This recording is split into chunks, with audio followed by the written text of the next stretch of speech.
నిన్న నాకు దేవి తన నా థీమ్ కూడా వినిపించాడు. చాలా వెరీ నైస్. నిన్ను వినిపించాడు phone. Very nice thing. And Niket, actually Niket's first film and with me, we worked together. Niket neeto kalsi pani chestunante I felt, damn excited. And also tanu kuda, his energy is, is crazy. His energy. Same. What was your reaction? Tanu marada, nu marava. నా set లో generally no shouting, silent ఉంటుంది. This guy shouts, అరుస్తాడు.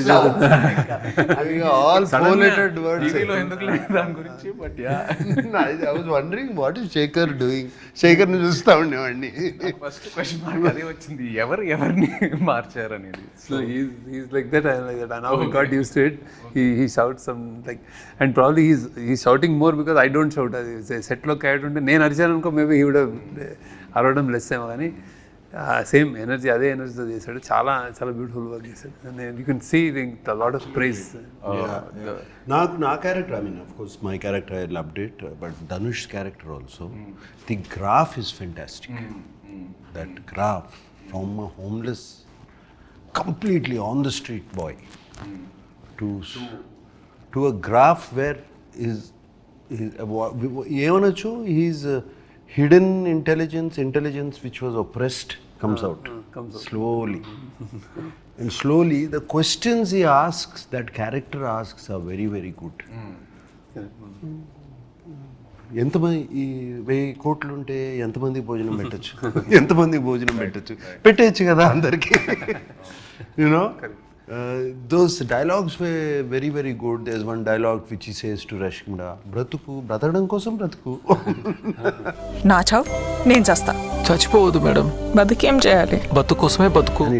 అసలు నేను first day నేను సెట్లోకి వెళ్ళినప్పుడు ధనుష్ని గుర్తుపట్ల. అసలు I didn't even know where he was.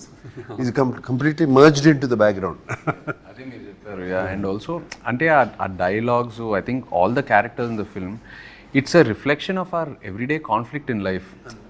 ఏదో కావాలని అనుకుంటున్నాము, అది ఉన్నప్పుడు ఇంకో వేరే ఏదో కావాలని అనుకుంటాం. So it's always about I think you wanting more.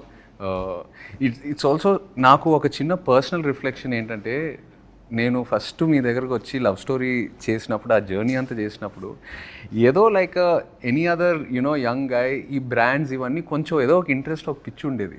నిన్ను చూశాక నిజంగా నేను అంటున్నా, అరే వీళ్ళందరూ చాలా హ్యాపీగా ఉన్నారు, ఈ సింపుల్గా బతికేస్తున్నారు, they know what they want, they know what their happiness is.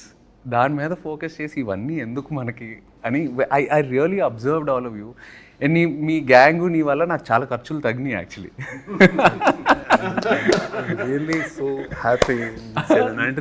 అంటే ఇట్ టేక్స్ సంథింగ్, అంటే that if you're questioning inner question అట్లా వేసుకునే, అంటే when you let it go అంటే ప్రెషర్ ఉండదు, హ్యాపీగా ఉంటుంది. That is the great. కావాల్సింది చూసుకొని మిగతావన్నీ ఎందుకు, it's life, let it go forward. So మీరు ఏదైతే కుబేరాలో మీ క్యారెక్టర్స్ త్రూ, ఆ డైలాగ్స్ త్రూ ఏదైతే మెసేజ్ అది ఏదైతే ట్రాన్స్ఫర్ చేస్తున్నారో ఆడియన్స్కి, ఈ transfer to me while working with you in a way. So I really feel good. And just that what you said. వీడి క్యారెక్టర్ ధనుష్ది కొంచెం అంటే because I don't know, literally is a beggar character. So we don't know వాడికి ఏం చేస్తాడు అనేది. ఇప్పుడు పెద్ద బిలియనర్ తోటి కాన్ఫ్లిక్ట్, వాడు ఏం చేయగలుగుతాడు అంటే, వీళ్ళు ఎతకడానికి వాడు ఎక్కడున్నాడో ఏదో సంథింగ్ అనుకుంటే, వాడు ఫ్రైడే మస్జిద్కి వెళ్ళి అడుక్కుంటాడు, సాటర్డే గుడికి వెళ్ళి అడుక్కుంటాడు, సండే చర్చిలో అడుక్కుంటాడు. So he knows those are the gods for him. So he can live without long time, he can hungry కూడా ఉండగలుగుతాడు. And then he has a memory of elephant. ఇట్లాంటివి చిన్నవి ఉంటాయి. సో దాంతో వాడు you created a kind of a supernatural something is driving this man. It's a very nice way. When you told me the story also, you told me about that. Correct. పైనుంచి building నుంచి దూకినా కూడా దేనికో పట్టుకుంటుంది.